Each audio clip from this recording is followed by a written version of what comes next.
ఓం శ్రీ దుర్గాయ నమః. Hi friends, ఎలా ఉన్నారు ఫ్రెండ్స్? ఇంట్లో కానీ తులసి మొక్క ఎండిపోయిందా?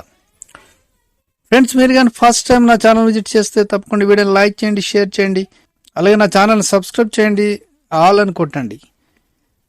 తులసి మొక్కకు ఉండేటువంటి ఆకులు ఎంత పవిత్రమైనవో మనకు తెలిసింది. ఇక ఆ చెట్టు ఆకులను తొలగించేటప్పుడు కొన్ని నియమాలు కూడా పాటించాలని మన పురాణాలు చెబుతున్నాయి.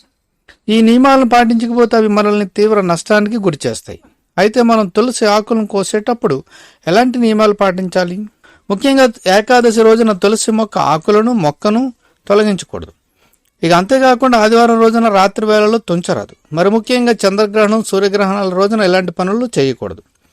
మనం ఎప్పుడు పడితే అప్పుడు తులసి ఆకులను తుంచడం వల్ల మనకు దక్కవలసిన ఫలితాలు దక్కలేదని కొంతమంది నిపుణులు కూడా చెప్తున్నారు. ఇలాంటివి ఎక్కువగా చేయడం వల్ల ఆ ఇంటికి దురదృష్టం పడుతుంది. ముఖ్యంగా ఆదివారం పూట తులసి మొక్కకు నీరు కూడా పోయకూడదు. తులసి మొక్కకు ఉండేటువంటి ఆకులు చేతి గోళ్లతో ఎన్నడూ కత్తిరించకూడదు. తులసి మొక్కను బాగా ఎండ తగిలే చోట ఉంచాలి, చీకట్లో ఉంచరాదు. ప్రతిరోజు సాయంత్రం వేళ తులసి చెట్టు వద్ద దీపం పెడితే మంచి జరుగుతుందని కొంతమంది పండితులు తెలియజేస్తున్నారు. తులసి ఆకులను అనవసరంగా తుంచకుండా ఆరోగ్యపరమైన అవసరాలకి వాడుకోవాలి. ఎవరైనా సరే స్నానం చేయకుండా తులసి మొక్కని తాకరాదు. తులసి ఆకులు కోసిన వెంటనే తినడం వల్ల మన దంతాలకు హాని చేస్తాయి. అందుకోసం వాటిని నీటిలో మరిగించి తర్వాత ఆ నీరును తాగడం మంచిది. ఎండిపోయిన తులసి చెట్టును పక్కన పడేయకుండా